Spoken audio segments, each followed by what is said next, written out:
안녕하십니까. 우리가 여러 가지 탄력 레이저를 치료하지만 실제로 탄력 치료가 되지 않습니다. 그래서 감성 치료라고 표현을 하는데요. 오늘은 노화의 원인을 알아야 정확한 치료를 할 수 있기 때문에 노화의 원인, 탄력을 치료해야 되는 타겟, 그리고 치료 방법에 대해서 설명하겠습니다. 특히 네오스컬프를 한 2000 케이스를 하면서 그동안의 어떤 노하우에 대해서도 같이 여러분과 공유하겠습니다. 우선 노화라고 하면 얼굴의 구조를 알아야겠습니다. 얼굴 구조는 피부층을 기준으로 5개 층으로 나뉩니다. 가운데 근육을 중심으로 근육과 피부를 연결하는 콜라겐들이 있죠. 하지만 그 아래층에는 콜라겐이 없습니다. 그 근육이란 것도 얼굴의 앞면에만 있습니다. 얼굴 옆면에는 근육이 없죠. 우리가 없는 층을 흔히 스마스층이라고 하는데요. 해부 연구에서 보면 지금은 스마스라는 층이 없다고 합니다. 거기에 대해서도 살펴보겠습니다.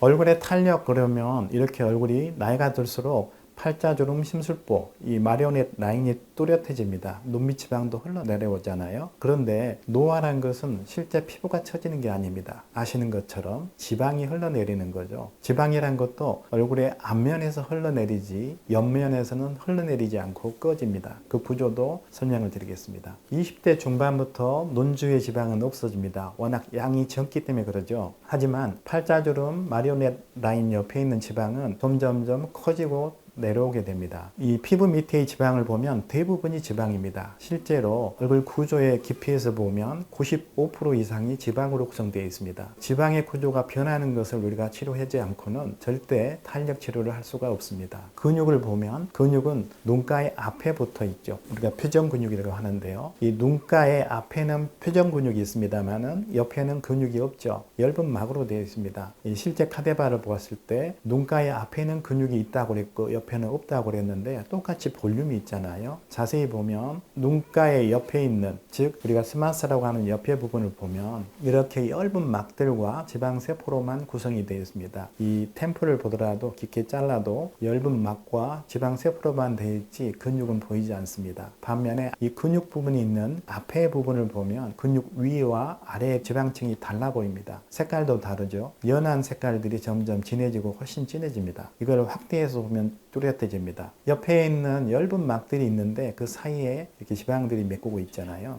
반면에 근육에 있는 위쪽에 보면은 이 지방들이 점점점 커집니다. 하지만 이거를 연결하는 파이브러스 티슈, 우리가 말한 콜라겐들은 점점 줄어들게 되죠. 그 아래층, 근육의 아래층에 있는 지방은 파이브러스 티슈가 없는 층입니다. 나이가 들면 이게 줄어들죠. 실제로 카데바를 해보면 실습을 했을 때 2번 층의 지방은 남아있지만 4번 층의 지방은 거의 없는 분들도 많습니다. 즉 2번 층은 점점점 커지지만 4번 층의 지방은 점점 줄어드는 것이 노화의 현상입니다. 이 지방이 녹고 나면 실제로 하나의 막처럼 보입니다. 그래서 우리가 이거를 스마스층이라고 불렀지만 해부학 교수들에 의해서도 이 스마스층이라는 건 따로 없다고 말합니다. 이 지방층을 초음파로 측정해보면 이중턱 밑에 있는 지방은 엷은 막들로 되어 있고요. 이 관자 부위도 다른 부위보다 단단한 막과 지방세포로 구성되어 있고 귀 앞에 부분은 좀 더 느슨한 막과 지방세포로 구성되어 있습니다. 하지만 팔자주름에서 보면 이렇게 지방세포들이 몽골몽골하게 파이브러스 티슈에 의해서 분리된 것을 볼 수 있습니다. 마리오넷 라인 옆에 있는 이 부칼 페페데의 이 부분들이 있고요. 그 옆에 있는 앞쪽으로 올라오면 근육에 연결된 위하고 비슷한 구조를 보이는 것을 볼 수 있습니다.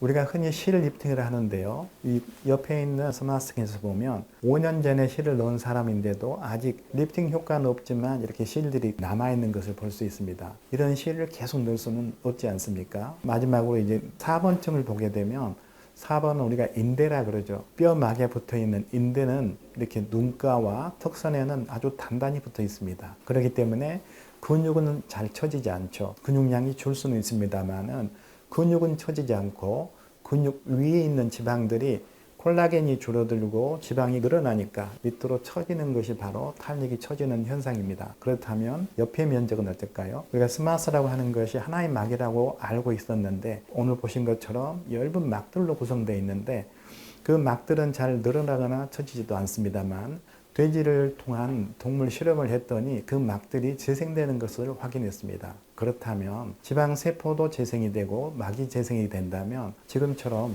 옆에서 절개를 하는 페이스리프트를 하지 않더라도 스마스층이 재생될 수가 있습니다. 즉 수술 없이도 얼굴 탄력을 이루어낼 수 있다는 것이 네오스컬프를 통해서 증명이 되었습니다. 또 4번층에는 이런 콜라겐들이 없이 눈가나 입가에는 빈 공간들이지 않습니까? 물론 지방세포도 있죠. 또 하나의 지방이 있습니다. 위아래 지방 말고 관자 부위에 있던 지방이 이렇게 하나의 지방으로 있습니다만은 이거를 지탱하는 힘이 약해지거나 주위 구조가 약해지면 이 딱딱한 지방이 밑에까지 내려오게 됩니다. 하나의 딱딱한 지방인데요. 얘는 아래로 쭉 내려와서 위의 지방, 아래 지방 이외에 또 하나의 지방을 만들어내는데 우리가 말한 심술보라고 불리는 이 부위죠. 얘는 옆에서 머슬이 이렇게 붙어있기 때문에 이 절개를 하더라도 해결할 수가 없는 부위입니다. 평소에 얘를 지탱을 해줘야 흘러내리지 않고 젊은 형태를 유지할 수가 있겠죠. 자세히 이 도면을 보면 피부 아래에 있는 2번 층에는 이런 파이브러스 티슈가 있어서 조직을 단단하게 잡아줍니다만은 4번 층에는 지방이 콜라겐이 없는 층이죠. 그래서 노화의 현상을 보면 이 2번 층의 지방은 이렇게 75살이 넘어가더라도 오히려 증가하는 것을 볼 수 있고요. 4번 층의 지방은 당연히 다 줄어들죠. 즉 4번 층 깊은 지방은 줄고 위의 지방은 콜라겐이 줄어들면서 지방이 커지니까 앞으로 흘러내리게 되는 겁니다.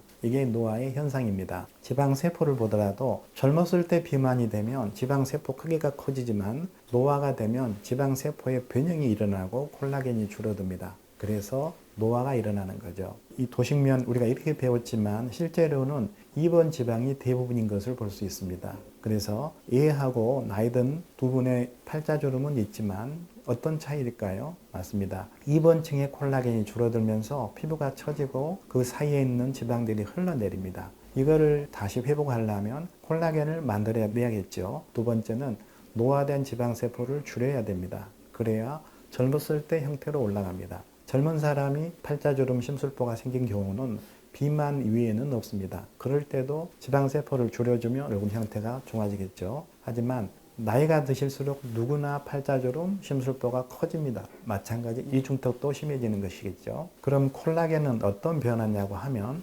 아시다시피 콜라겐은 20살이 지나면서 파이브로블라스트의 기능이 약화되면서 양이 줄어듭니다. 25부터 점행이 줄어드는데요. 40살이 되면 25%의 콜라겐들이 준다고 합니다. 20부터 1년에 1%에서 2%씩 줄어드는 현상 때문이겠죠. 이거를 도면으로 보면 아주 쉽게 그려놓습니다. PLLA라고 하는 주사약을 놓게 되면 주사가 우리 몸에 들어왔으니까 이물이잖아요. 이걸 없애기 위해서 이틀 만에 백혈구가 달라들고요.